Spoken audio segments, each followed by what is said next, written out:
Hello everyone, my name is Big Zeus. Yeah, I'm back here with more Xenoverse 2. Yeah, it's been a while, and that's mainly because I got bored with Xenoverse 2 until the new DLC came out. So with the new DLC 17 update, they raised our characters' levels from 120 to 140. As you can see, I'm only at level 133. I haven't reached the max level yet, but I am close, but it just requires farming a lot of TP medals. But I wanted to show off some matches that we got with some of the new movesets. So here's the thing, my attributes are still the same. They're just slightly bigger from last time just because of the fact that, oh hey, I'm a higher level now, so naturally I do some more damage. Now for the moves, it's actually quite different from what I had last time. It's all the DLC moves and they're all physical, with kind of the exception of Big Bang Knuckle. Big Bang Knuckle starts off with a Flurry Ki Blast. It comes from Ultra Super Villain God Vegeta. And you follow up with a punch. It's almost kind of like the reverse of Blazing Attack, where he does the punch first and then a Ki Blast. But it goes off. Wild Stinger is just a really strong combo move where it can pretty much follow up after any knockback. And you can pretty much go into Big Bang Knuckle or Final Rampage afterwards. Being the new ultimate. It takes five key bars, but it does do a ridiculous amount of damage. However, I feel like my favorite move from this is definitely Seagull Combination, due to the sheer fact of how much damage it can outplay even for someone who's not a physical based character like mine. It's like, oh, it's go run these hands. The more attacks you use, you can perform X, and it'll automatically do more damage, or you can do Y for the unblockable. You really just want to use X and get that multiple hits off, because the more you use Seagull Combination, the more it powers up Justice Drive. And Justice Drive on itself is very slow without the power up from Seagull Combination, but once it gets that power up, it does an insane amount of damage that can make characters that almost have like 5 bars of health and pretty much lose it all. I'm using Potential Unleashed in this video in comparison to everything else. Beast takes too long. Ultra Instinct, even with its buffs, still does not provide a true increase in damage, so it's just really the base stats that you have. God, pretty much any transformation from God takes too long. Well, not too long, and it drains your ki. And all these other buffs aren't truly as powerful as Potential Unleashed. That just gives, in my opinion, a uniform buff, even though Super Saiyan would probably be better, or maybe Super Saiyan God, but that's just personally my opinion. We also have no real changes in our equipment. QQ base still the same, and this place will be your grave is the new Broly Restrained Super Soul that I've been running. It will always decrease the amount of ki you have in the beginning, and once you use your Awoken skill, it will just boost all your attacks and change it to the decrease into a buff where your ki goes up an insane amount. And with Potential Unleash, that will just ultimately leave it to me to have an insane amount of damage. So with that, we're going to take all this and show it off in the lab. So let's head there now, shall we? And here we are in the lab as always. So let's first things first. Let's just show off Potential Unleash, so that way we get the damage bonus and all that. And the reason I chose Ribrianne over any other character, like how I typically would choose Broly or something like that, if I use Ribrianne has the most amount of health in the game, besides like custom Omega Shenron. And with that, that comes with basically just showing off how much pure damage you can do. So for example, your standard male Saiyan combo, follow up with Seagull Combination, bam, and you could, depending on how high you're on your screen, you could follow up Eagle Combination with anything. And it technically, and I put that in air quotes, works on any knockback. And here would be like the full combo, bam, 14k. And like that's already ridiculous amount of damage. If you had the full beast transformation out, it would do even more. I would say do about 30k, and that's like most people's entire health bars.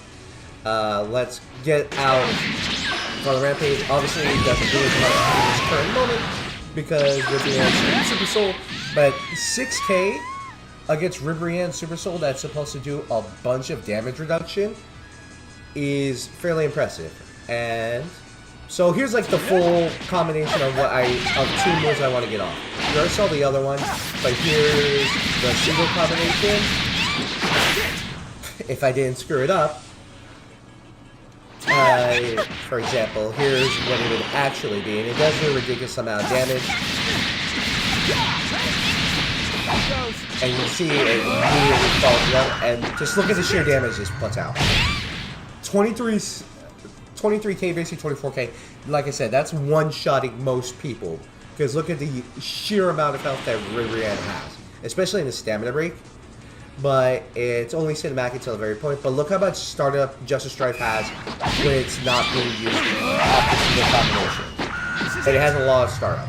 But it still does a fair amount of damage. Like, we're virtually doing half. And the other move that, combination of moves that we basically want is this. Justice Strife.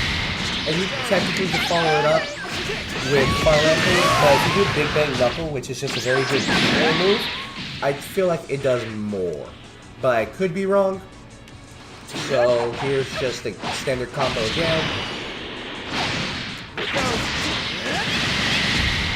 And typically I'll follow it up with that. Or I'll do Big Bang Knuckle into Final Rampage. And it does do generally around the same amount of damage. But with that, everyone, that will cover all that. So now let's finally get into the fights.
I go. Right.